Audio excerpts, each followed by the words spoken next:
করেছেন। কোন একজন হিন্দু মুসলমান শাসকদের কাছে কোন সময় বেজ্জতির শিকার হয়নি, নির্যাতনের শিকার হয়নি। আলহামদুলিল্লাহ, স্বর্ণাক্ষরের ইতিহাস লেখা আছে। অথচ আজকে মুসলমানরা কি পরিমাণ নির্যাতিত। মুসলমানদের হাজার হাজার মাদ্রাসা ভারতে বন্ধ করে দেওয়া হচ্ছে, যেখানে আমরা সংখ্যা গরিষ্ঠ, এই দেশের মুসলমানরা সংখ্যা গরিষ্ঠ, কত পার্সেন্ট তারা, অথচ সেখানে আমরা একেবারে নির্বিকার, কোনো কিছু বলতে পারছি না।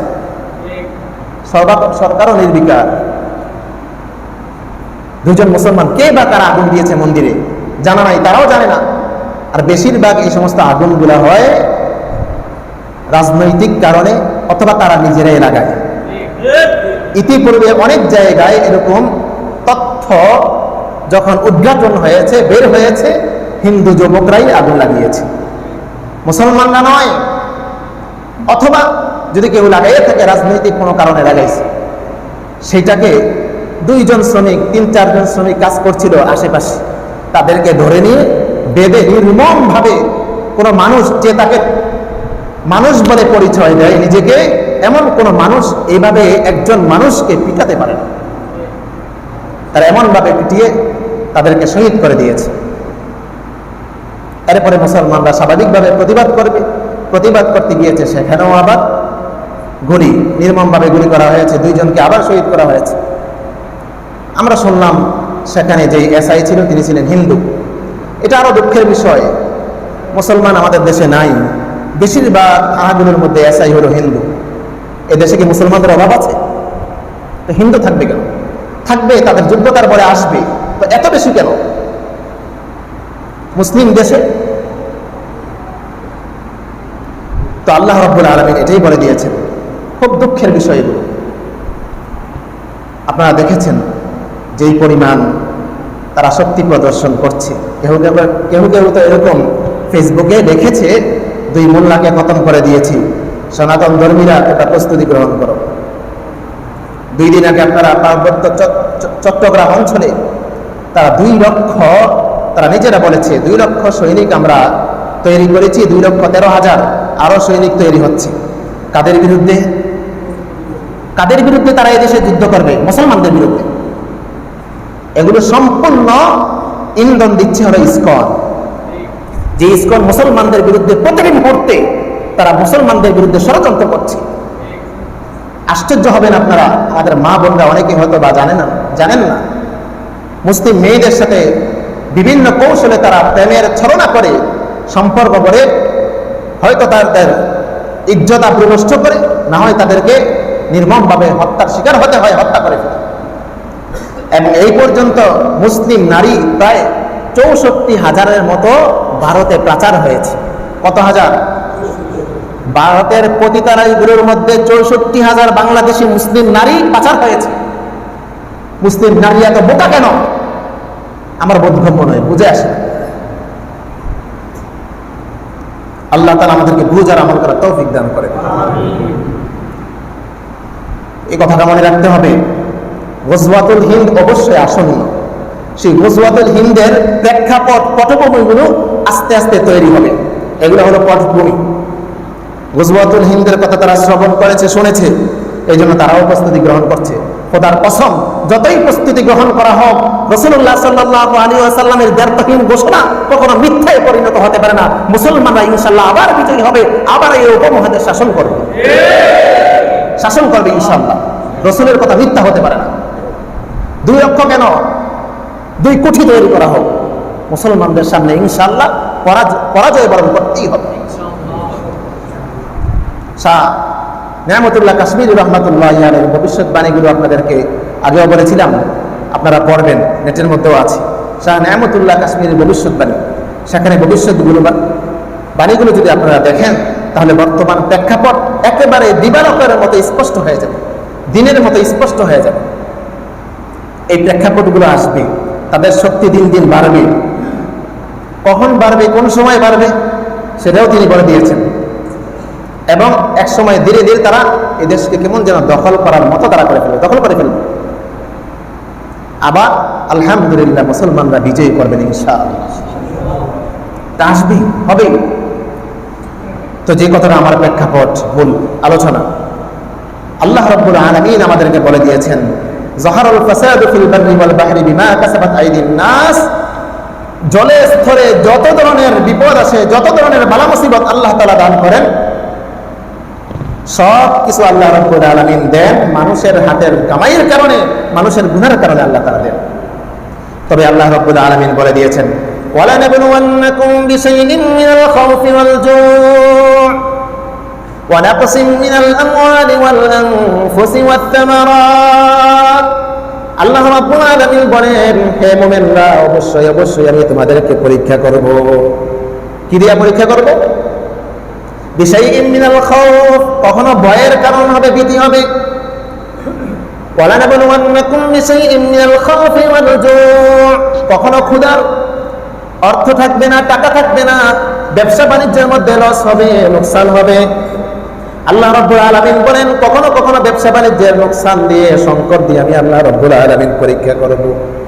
বিশাইইন মিনাল খাউফি ওয়াল জু'i ওয়া নাকসিম মিনাল আমওয়ালি ওয়াল আনফুস, কখনো কখনো আত্মীয় স্বজনরা মারা যাবে, চলে যাবে, অথবা নিজেও সে মারা যাবে, আল্লাহ তাআলার রাস্তায় আল্লাহ রাব্বুল আলামিনের জন্য শহীদ হয়ে যাবে। আল্লাহ বলেন, এভাবে আমি মুমিন বান্দাদেরকে পরীক্ষা করি। সুবহানাল্লাহ। তবে এই কথাটা মনে রাখবেন, যারা মারা গিয়েছে ওরা কিন্তু শহীদ, ওরা কিন্তু শহীদ। কোনো মানুষ যদি অন্য মানুষকে, সে যদিও অপরাধী, অপরাধ করে অন্যায়ভাবে যদি তাকে হত্যা করে, সে কিন্তু হুকমান শরীয়তের দৃষ্টিকোণ থেকে শহীদ। আর কোনো অমুসলিম যদি নির্যাতন করে, শহীদ করে, মেরে ফেলে, সে নির্দ্বিধায় আল্লাহ রাব্বুল আলামিনের কাছে শহীদ হিসাবে কিয়ামতের ময়দানে উঠবে। এবং শুনেছি যে দুই ভাই একসাথে মারা গিয়েছে, নির্মমভাবে পিটিয়ে হত্যা করে হয়েছে। একজন 15 পারার কোরআনে হাফেজ ছিল। এখন পর্যন্ত স্পষ্ট কারা কারা জড়িত, কারা পিটাচ্ছে, তাদের চেহারা সহ স্পষ্ট। এখনো কেউ গ্রেফতার করতে পারে নাই। পুলিশ এখানেও নির্বিকার। দেশের কথা বাদ দিলাম,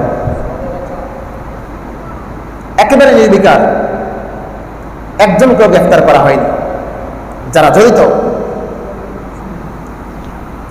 তো যে কথা আরজ করছিলাম, এই জন্য মুসলমানরা সতর্ক হওয়া দরকার। আমাদের সতর্কতার জন্য কথাগুলো আরজ করছি আপনাদের কাছে। সতর্ক হওয়া দরকার আমাদের। আমরা এত অসতর্ক কেন? আমাদের প্রস্তুতি কই? আমরা যে মুসলমান, জিহাদ ইসলামের গুরুত্বপূর্ণ একটি বিধান। কোরআনে কারিমে অসংখ্য জায়গায় আল্লাহ রাব্বুল আলামিন জিহাদের কথা বলেছেন। রাসূল সরাসরি 23টা যুদ্ধের মধ্যে অংশগ্রহণ করেছেন। সেই জিহাদের কথা বললে অনেক মুসলমানই বলে না জঙ্গি। এই সমস্ত মুসলমান, ওদেরকে মুসলমান বলা নাকি নাস্তিক বলবো তাদের? জিহাদকে অস্বীকার করার মানে হলো কোরআনে কারিমকে অস্বীকার করা। জঙ্গি ভিন্ন জিনিস, জিহাদ ভিন্ন জিনিস। জিহাদ এবং জঙ্গি, জিহাদি এবং জঙ্গি দুটোটাকে একসাথে গড়িয়ে ফেলে। আল্লাহ সন্তুষ্টের জন্য যারা, আল্লাহ তাআলার রাস্তায় যারা যুদ্ধে অবতীর্ণ, তারা হলো মুজাহিদ। আর যারা বিশৃঙ্খলা সৃষ্টি করার জন্য, আল্লাহ তাআলার হুকুম নয়, নিজেদের খেয়াল খুশিতে মানুষের উপরে অন্যায়ভাবে আক্রমণ করে, ওরা হলো জঙ্গি। ইসলাম জঙ্গিবাদকে কখনো সমর্থন করে না। তবে জিহাদ অবশ্যই ইসলামের গুরুত্বপূর্ণ একটি বিধান। কেউ অস্বীকার করলে সে মুসলমান থাকতে পারে না। এই জন্য এই জিহাদের জন্য আমাদের প্রস্তুতি দরকার। প্রস্তুতি কিভাবে গ্রহণ করব? কারা গ্রহণ করবে? যুবকরা গ্রহণ করবে।